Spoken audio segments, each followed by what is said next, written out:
Good morning बच्चों। आज हम लोग क्लास 10th की इंग्लिश सब्जेक्ट पर थोड़ी देखेंगे, थोड़ा चर्चा करेंगे। और जैसा कि हम जानते हैं कि सबसे पहले आपका जो इंग्लिश का सब्जेक्ट है वो दो पार्ट में डिवाइड है। पहला पार्ट है टेक्स्ट बुक का 35 नंबर्स का, दूसरा पार्ट है ग्रामर का, वो भी 35 नंबर्स का। टेक्स्ट बुक में तीन चीज़ें हमको पढ़नी है, प्रोज, पोएट्री और सप्लीमेंट्री। और ग्रामर में तो सारी चीज़ें पढ़नी है जो एक जनरल ग्रामर में होती हैं। तो हम ग्रामर पे चलते हैं। ग्रामर में सबसे पहला चैप्टर आपका है sentence. Sentence is a combination of words which is complete expressing as a opinion और थॉट ऑफ। शब्दों का वह सार्थक समूह जिससे अर्थ पूरी तरह समझ में आ जाए उसे वाक्य कहते हैं। तो बच्चों, सेंटेंस वर्ड्स का समूह है, शब्दों का समूह है। तो शब्दों के समूह को हम सेंटेंस कहते हैं। लेकिन हम ग्रामर की दृष्टि से अगर देखते हैं तो सेंटेंस के दो पार्ट होते हैं। किसी भी सेंटेंस को अगर हम लिखते हैं, जैसे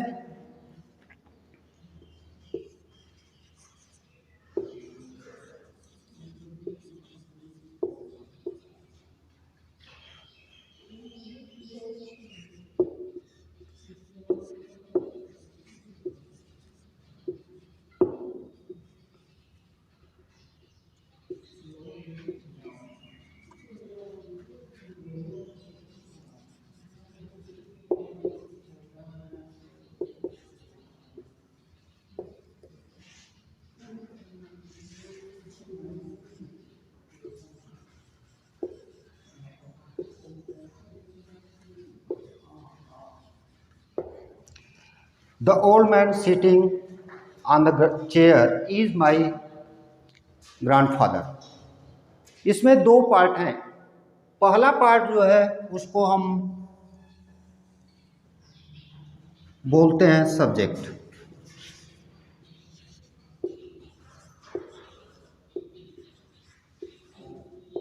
और दूसरा पार्ट जो है उसको हम बोलते हैं प्रेडिकेट।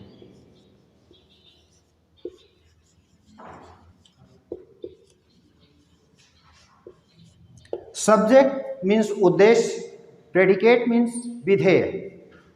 सब्जेक्ट जिसको हम सामान्य रूप से वाक्य का कर्ता कहते हैं, और प्रेडिकेट वह पार्ट होता है जो सब्जेक्ट के बारे में, सब्जेक्ट के विषय में हमें बताता है।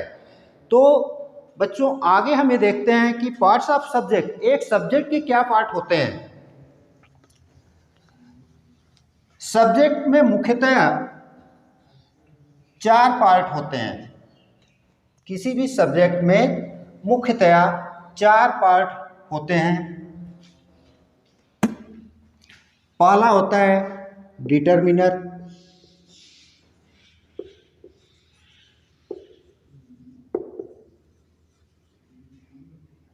दूसरा होता है एडजेक्टिव,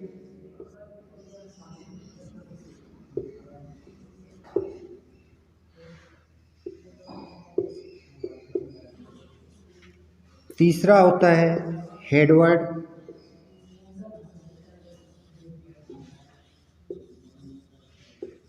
और चौथा होता है एडजेक्टिवल फ्रेज।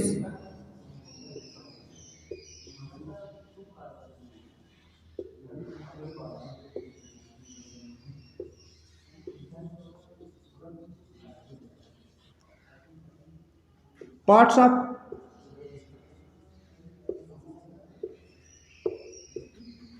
सब्जेक्ट।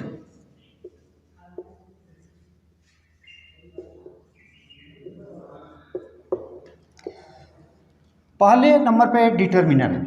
डिटरमिनर में प्रायः आर्टिकल जैसे a, an, the, that, this, these,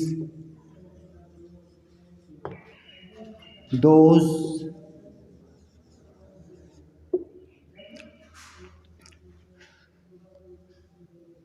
my, his, her, your, their आदि का प्रयोग डिटरमिनर के रूप में किया जाता है। इसके बाद दूसरे नंबर पे आता है एडजेक्टिव। तो एडजेक्टिव सामान्य रूप से हम जानते हैं कि एडजेक्टिव वह वर्ड्स होता है जो नाउन या प्रोनाउंस की विशेषता बतलाता है, उसे हम एडजेक्टिव कहते हैं। तीसरे नंबर पे हेड वर्ड। हेड वर्ड में जैसे एडजेक्टिव में हम पहले देख लेते हैं, जैसे ओल्ड, यंग,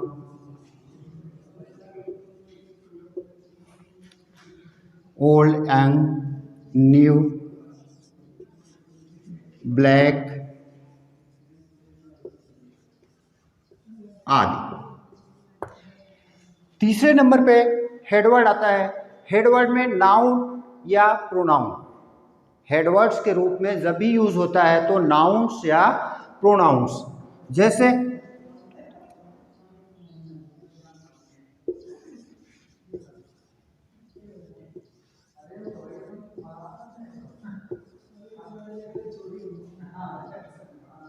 और चौथा एडजेक्टिवल फ्रेज होता है। एडजेक्टिवल फ्रेज सब्जेक्ट के नाउन्स के बगल में लिखा जाता है। जब भी एडजेक्टिवल फ्रेज को हम लिखते हैं वर्ब और नाउन के बीच में रखते हैं। तो अब हम बच्चों एक उदाहरण के माध्यम से या एक एग्जाम्पल के माध्यम से देखेंगे कि ये पार्ट्स हमें मिलते हैं कि नहीं। जैसे हम एक सेंटेंस लिखते हैं,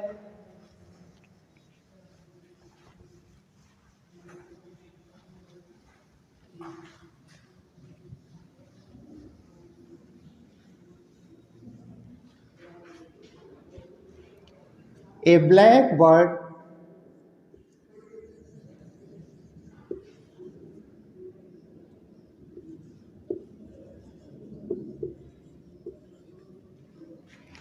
sitting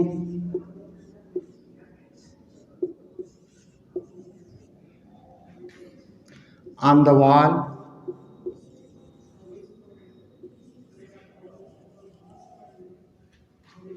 flew away.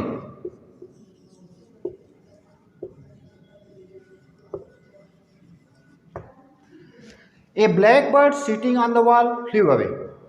हम आपको बताएं कि वर्ब का जो पार्ट होता है वो प्रेडिकेट होता है और सब वर्ब के पहले का जो भाग होता है वो सब्जेक्ट होता है। तो एक सब्जेक्ट के रूप में देखें अगर हम, तो हमारा पार्ट ए है, इतना पार्ट सब्जेक्ट का है।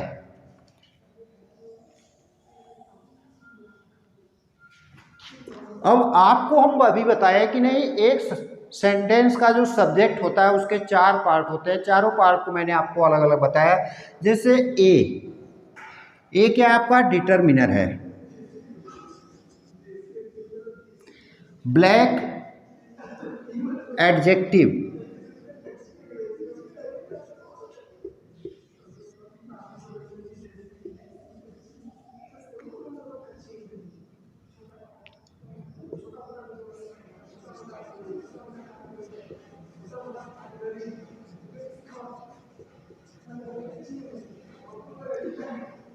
बर्ड हेडवर्ड,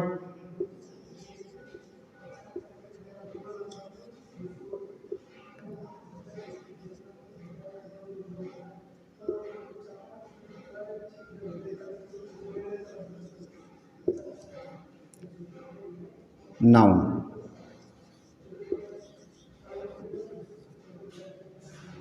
और सीटिंग ऑन द वॉल ये है आपका adjectival phrase.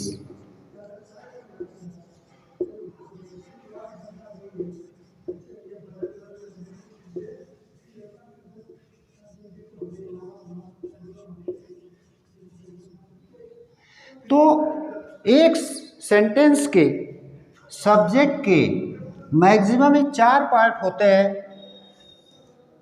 Determiner, adjective, head word और नाउन, एडजेक्टिवल फ्रेज। लेकिन कोई ज़रूरी नहीं है कि सभी सेंटेंस में ये चारों पार्ट्स हों। ये कोई ज़रूरी नहीं है कि नहीं हम जो भी सेंटेंस लिखें उसमें सब्जेक्ट के चारों पार्ट होंगे, यह कोई ज़रूरी नहीं है। कभी कभी सिर्फ नाउन्स को लेकर के या हेडवर्ड और वर्ब को लेकर के हम सेंटेंस लिखते हैं, जैसे डॉग्स बार्क।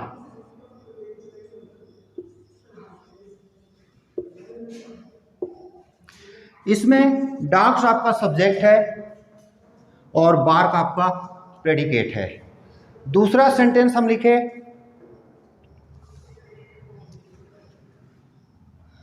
द ओल्ड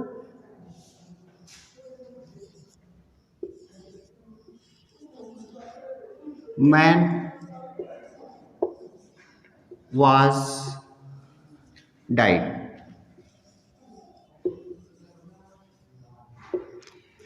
इसमें द ओल्ड मैन ये पार्ट आपका सब्जेक्ट है और यह आपका प्रेडिकेट है।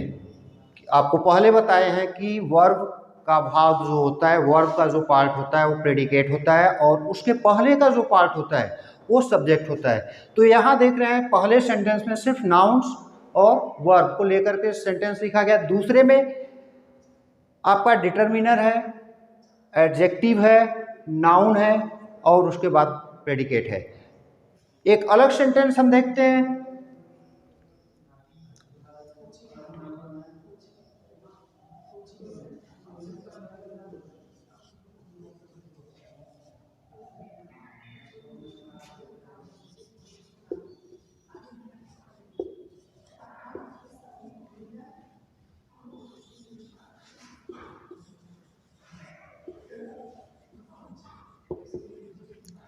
The boy sitting on the chair is my brother.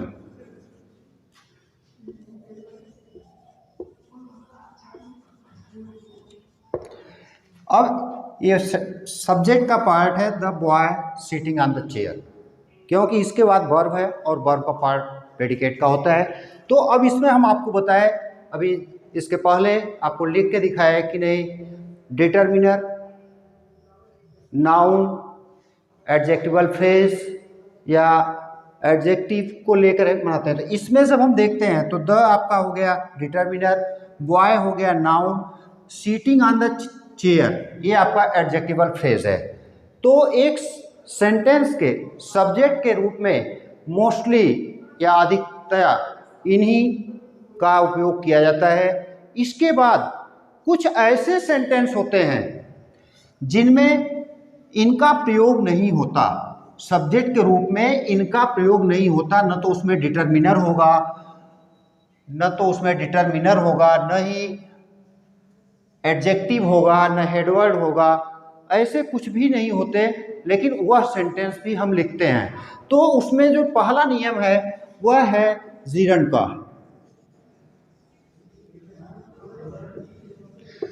हम जानते हैं कि जीरन वर्ब में आईएनजी जोड़कर हम किसी भी वर्ब को जीरन का रूप देते हैं।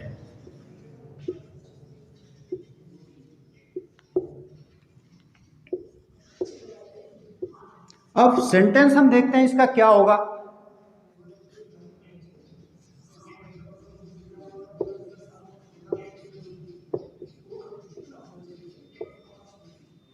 Smoking is harmful.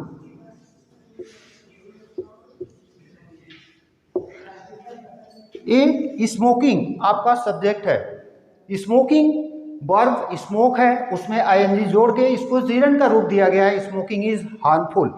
तो ऐसे सेंटेंस में आप देखेंगे तो न तो आपको डिटरमिनर मिलेगा, न एडजेक्टिव मिलेगा और न हेडवर्ड मिलेगा या नाउन मिलेगा और न ही एडजेक्टिवल फ्रेज मिलेगा। फिर भी यह सेंटेंस है, तो इसको हम किस रूप में देखते हैं कि यह जीरन का रूप है, जिसमें वर्ब के फर्स्ट फॉर्म में या वर्ब में आईएनजी जोड़कर लिखा जाता है।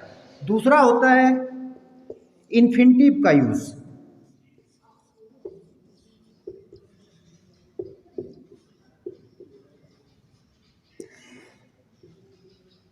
हम जानते हैं कि नहीं, किसी भी वर्ब से पहले यदि हम टू का यूज़ करते हैं, टू का प्रयोग करते हैं, तो वह वर्ब इन्फिनिटिव हो जाती है। जैसे एक सेंटेंस हम देखते हैं इन्फिनिटिव का, टू पे द टैक्सेस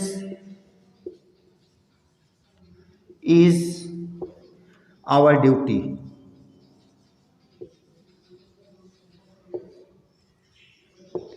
अब इसमें टू पे द टैक्सेस, ये पार्ट आपका सब्जेक्ट का है। अब यहाँ वर्ब पे से पहले हमने टू का प्रयोग किया, इसलिए यह फॉर्म इसका इन्फिनिटिव का होता है और इसे हम इन्फिनिटिव बोलते हैं। तो हमने अभी वर्ब सेंटेंस के सामान्य पार्ट को देखा सब्जेक्ट के, उसके बाद जिरंड को देखा, फिर हम इन्फिनिटिव को देखे अभी। अब इसके बाद जो लास्ट होता है सब्जेक्ट का पार्ट,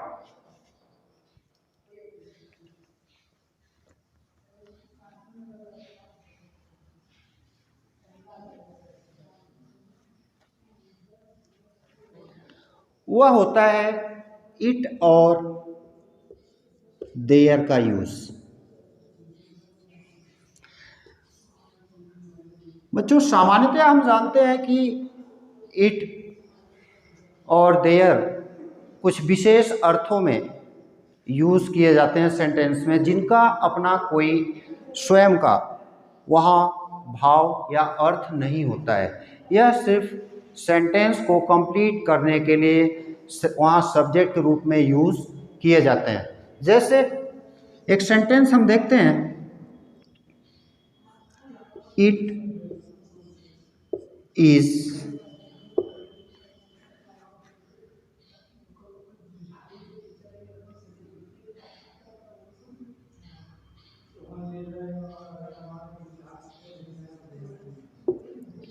raining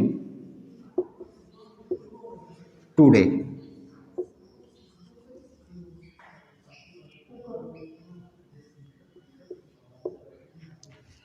तो यहाँ इट का जो यूज हुआ है वह सब्जेक्ट के रूप में हुआ है। ऐसे ही देयर का भी यूज हम करते हैं, जैसे there lived a lion in this forest.